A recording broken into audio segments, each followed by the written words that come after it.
Hello students and welcome back to our channel. हम लोग BCS 40 statistical technique का book 1 का चैप्टर 1 पढ़ रहे थे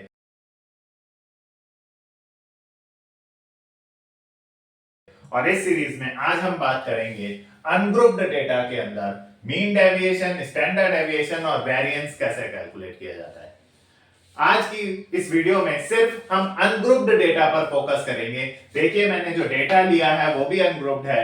अनग्रुप्ड का मतलब, जैसा कि मैंने लास्ट वीडियो में इसमें भी बताया था, कि यहां पर आपको कोई इंटरवल्स बनाकर नहीं दिए, 0 से 10, 10 से 20, 20 से 30, इस तरह की रेंज वाले इंटरवल्स बनाकर नहीं दिए गए हैं। रैंडमली कुछ नंबर्स लिख कर दिए गए हैं, इनकी ग्रुपिंग करके नहीं दी है कि 10 से 20 के बीच में इतने नंबर हैं, 20 से 30 के बीच में इतने नंबर हैं। जब आपको इंटरवल्स बनाकर दिए जाते हैं तो वो ग्रुप्ड डेटा होता है, बट क्योंकि ये रैंडमली कुछ नंबर्स लिख दिए गए हैं तो ये अनग्रुप्ड डेटा होता है। और अनग्रुप्ड डेटा में मीन डेविएशन, स्टैंडर्ड डेविएशन और वेरिएंस कैसे निकाला जाता है, इस पर आज की वीडियो में हम लोग बात करेंगे। ये क्वेश्चन मैंने आप ही की इग्नू की बुक से पेज नंबर 29E17 से लिया है, क्योंकि मैंने कई बार देखा है कि प्रीवियस ईयर क्वेश्चन पेपर्स में जो आपका सबसे फर्स्ट क्वेश्चन आता है, क्वेश्चन नंबर 1, उसके ए पार्ट में ये सेम टू सेम क्वेश्चन कई बार मैंने 5 मार्क्स में देख लिया है। तो 5 मार्क्स में ये सेम क्वेश्चन कई बार पूछा गया है। आप अपना कैलकुलेटर लेके बैठिए, क्योंकि इसमें बहुत सारी कैलकुलेशंस हैं। क्वेश्चन नंबर 1 कंपलसरी के ए सेक्शन में देखा गया है, तो आज हम इसको करेंगे, जिसमें इसने हमसे तीन चीजें, मीन, स्टैंडर्ड डेविएशन और वेरिएंस निकालने को पूछा है। ये अनग्रुप्ड डेटा दिया है जिस पर ये तीनों वैल्यूज हमें कैलकुलेट करके दिखानी है। तो आइए स्टार्ट करते हैं। अगर हम आंसर की तरफ चलें तो सबसे पहले हमें निकालना होगा मीन। मीन, जैसा कि लास्ट वीडियोस में भी हमने बात करी थी, एक्स बार का साइन यूज करते हैं हम लोग मीन निकालने के लिए। मीन निकालने का जो फॉर्मूला होता है वो होता है समेशन i इक्वल टू 1 से n तक सारी वैल्यूज का सम अपॉन में n। आप n कैपिटल या स्मॉल लिख सकते हैं। सारी वैल्यूज का टोटल, दिस सिंबल, ये सिंबल आप याद रखिएगा, this symbol means summation means total. तो x की सारी वैल्यूज का टोटल 1 से लेकर n तक सारी वैल्यूज का टोटल अपॉन में ये टोटल कितने नंबर्स हैं। तो अगर हम प्लस करें तो हम इस फॉर्मूले में वैल्यू पुट करें तो ये आएगा, आपको पुट करके पेपर में कैलकुलेट करके दिखानी होगी, 12 plus 41 plus 48 plus 58 plus 14 plus 43 plus 50, एक एक करके सारे नंबर्स लीजिए, प्लस 59 प्लस 15 प्लस 45, देन ऐसे आप सारे नंबर्स लिखते चलिए। मैं तो नहीं लिख रहा, राइट? सारे नंबर्स लिखिए, प्लस 56 प्लस 79, ये सारे नंबर्स का आपको टोटल करना होगा अपॉन में मीन का फॉर्मूला, सारे नंबर्स का सम, सारे x की वैल्यूज, ये सारी x की वैल्यूज हैं, इनका टोटल अपॉन में ये कितनी वैल्यूज हैं, 1 2 3 4 5 6 7 8 9 10, 10 और 10 20, यानी अपॉन में 20। तो इन x की सारी वैल्यूज का टोटल कीजिए और टोटल करने के बाद उसे ये जितने नंबर्स हैं, टोटल ये नंबर 20 हैं, 20 सैंपल्स दिए गए हैं, उस 20 से डिवाइड करिए और मुझे बताइए कि क्या आ रहा है आंसर। ये आपका मीन निकल जाएगा, यानी एक हिस्सा मीन, ऐसा हमने लास्ट वीडियोस में देखा भी था, वो कैलकुलेट होकर आया। अब इस मीन का यूज हमें स्टैंडर्ड डेविएशन में भी पड़ेगा, स्टैंडर्ड डेविएशन में पड़ेगा और फिर उस स्टैंडर्ड डेविएशन से हमारा वेरिएंस निकलेगा। तो इसीलिए मीन निकालना सबसे पहले जरूरी था। इन सबको टोटल करके 20 से डिवाइड कीजिए, मीन आएगा, उस मीन को फिर हम स्टैंडर्ड डेविएशन में पुट करेंगे। मुझे आंसर बताइए प्लीज।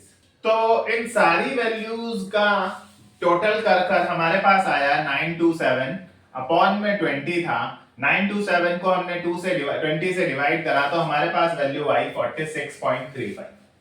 ये जो 46.35 आया है ये निकल आया हमारा मीन। ध्यान रखिएगा कि एक पार्ट ही हुआ है, अभी हमें स्टैंडर्ड डेविएशन और वेरिएंस भी निकालना है।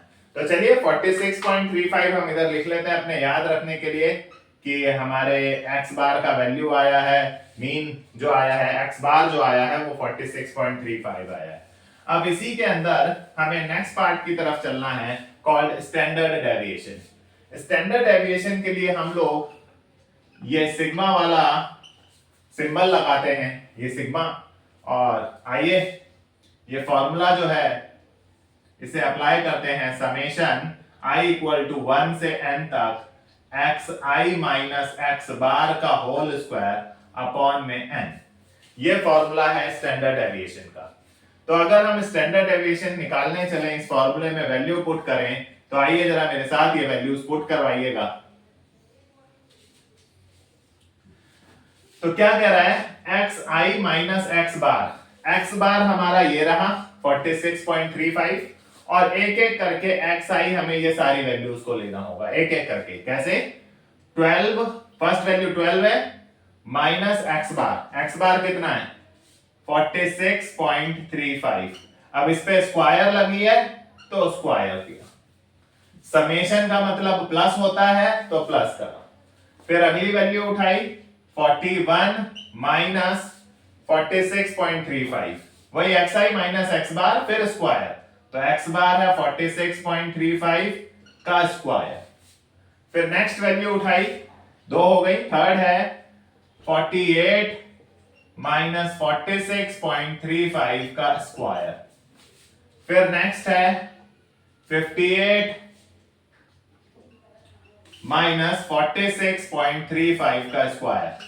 इन सब में से एक्स बार की वैल्यू ही माइनस करनी है जो आपने निकाला था, एक एक करके सबके साथ। देन नेक्स्ट है 14 माइनस 46.35 का स्क्वायर। देन नेक्स्ट है 43 माइनस 46.35 का स्क्वायर।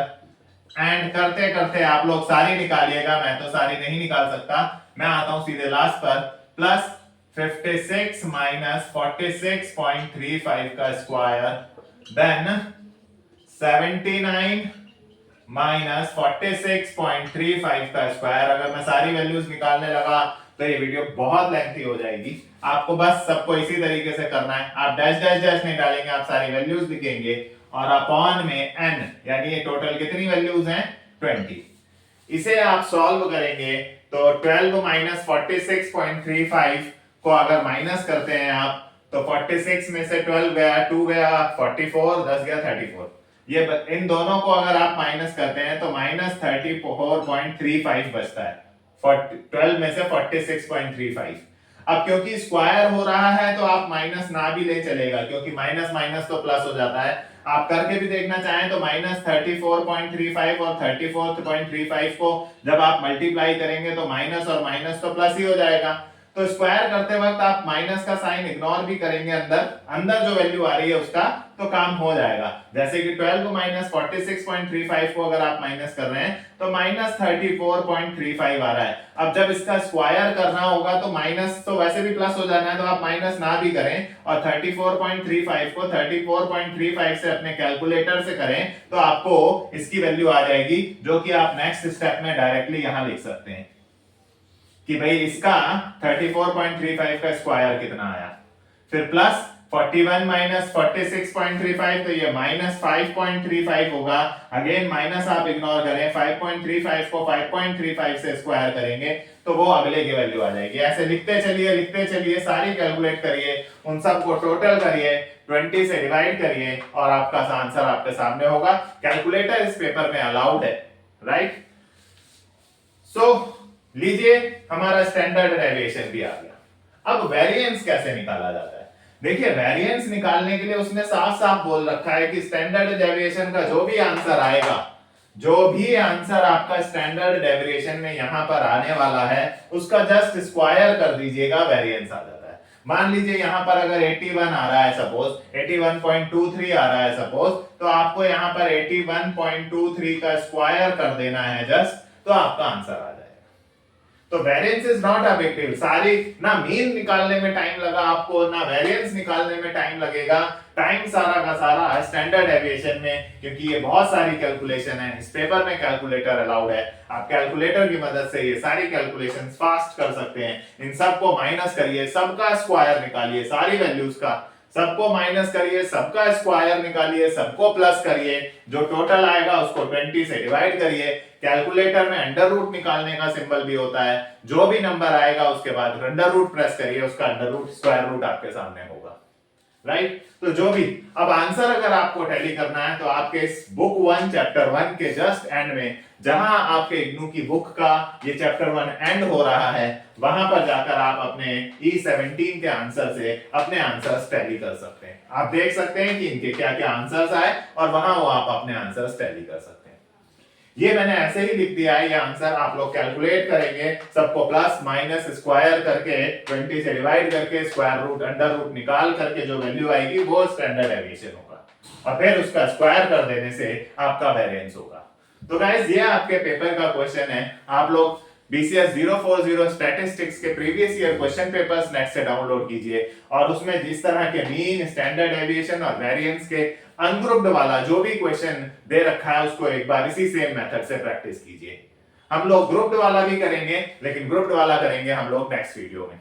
हमारी इस वीडियो को लाइक कीजिए, सब्सक्राइब कीजिए और अपने फ्रेंड्स के साथ शेयर भी कीजिए। Thank you for watching.